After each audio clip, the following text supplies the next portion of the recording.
मध्य प्रदेश की 29 सीटों पर बीजेपी आगे चल रही है और कई सीटों पर तो आप ये भी कह सकते हैं कि बीजेपी ने एक तरह से जीत ही दर्ज कर ली है, क्योंकि अंतर जो है वो 10-10 लाख वोटों का हो गया है। तो इतने में तो आप साफ कह सकते हैं कि बीजेपी ने जीत दर्ज कर ली है।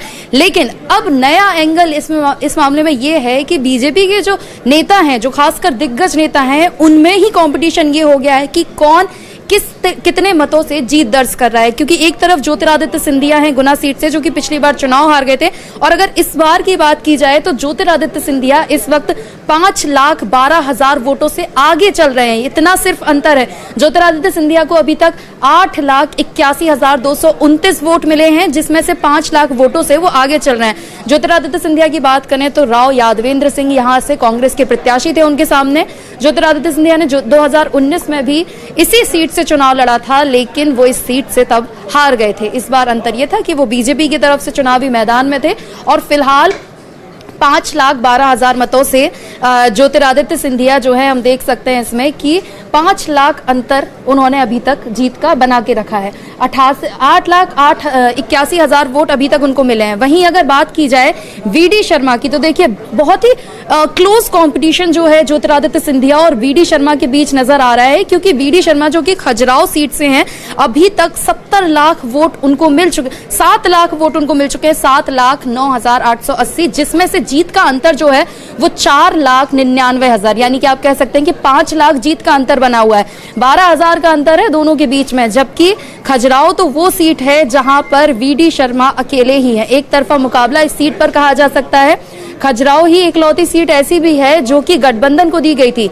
गठबंधन ने यहां से एक निर्दलीय प्रत्याशी आरबी प्रजापति थे जिनको सपोर्ट किया था, लेकिन मुकाबला जो है यहाँ पर एक तरफा ही था और वीडी शर्मा जो है 7 लाख वोट उनको मिल चुके हैं और 4,99,000 वोटों से वो बढ़त बनाए हुए हैं। वहीं अगर बात की जाए अब पूर्व सीएम यानी कि शिवराज सिंह चौहान की, तो शिवराज सिंह चौहान के बारे में हम आपको बता दें कि शिवराज सिंह चौहान विदिशा सीट से इस बार प्रत्याशी थे और शिवराज सिंह चौहान के खाते में अभी तक 9,87,000 वोट पहुंच चुके हैं। वहीं अगर जीत का अंतर आपको बताएं तो 7,29,789 जीत का अंतर है। आपको याद हो कि शिवराज सिंह चौहान ने ये दावा किया था कि इस बार 10 लाख वोटों का जो है मार्जिन रहेगा, 10 लाख वोटों से मैं इस बार जीत हासिल करूंगा, और लगता है कि वो पूरा भी हो सकता है, क्योंकि अभी तक जो है 7,29,000 वोटों से शिवराज सिंह चौहान आगे चल रहे हैं और उन्हें वोट अभी तक मिले हैं 9,87,000।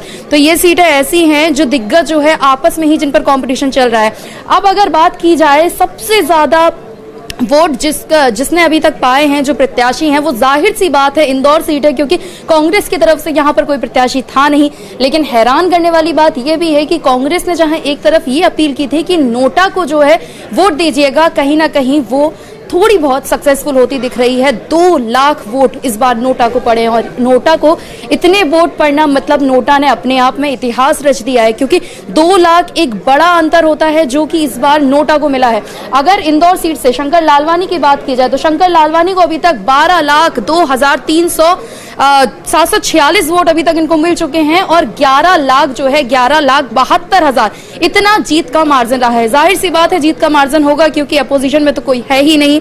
इंदौर सीट की हम बात कर रहे हैं, अक्षय गांधी वम जो कि यहां से थे प्रत्याशी कांग्रेस के, एंड टाइम पे अपना नामांकन वापस ले लिया था। इसके बाद वो बीजेपी में शामिल हो गए, जिसके बाद कांग्रेस ने किसी निर्दलीय प्रत्याशी को सपोर्ट ना करते हुए इंदौर सीट पर नोटा को वोट देने की अपील की थी। अब आपको बताते हैं कि नोटा पर अब जो ताजा अपडेट है, अभी तक जो हम बता रहे थे आपको कि 2 लाख जो है वोट नोटा को पड़े हैं, तो नोटा को अब तक 2,18,000 वोट पड़ चुके हैं। देखिए इंदौर सीट की हम बात कर रहे हैं जिस पर कांग्रेस ने अपील की थी कि नोटा को वोट दीजिए, और ये वाकई में इतिहास जो है, इतिहास में पहली बार ऐसा हुआ होगा कि नोटा को 2,18,355 वोट पड़े हैं।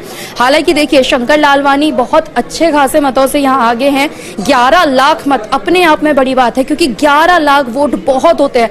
शंकर लालवानी को अभी तक मिले हैं 12 लाख वोट और इसमें से 11 लाख से वो लगातार बढ़त बनाए हैं। जाहिर सी बात है कोई प्रत्याशी नहीं है। हालांकि बसपा के एक और प्रत्याशी यहाँ पर जरूर थे जिनको 51,000 वोट मिले हैं, लेकिन नोटा पर सबसे ज्यादा ध्यान देने वाली बात है कि 2,18,000 वोट नोटा को पड़े हैं। अब उन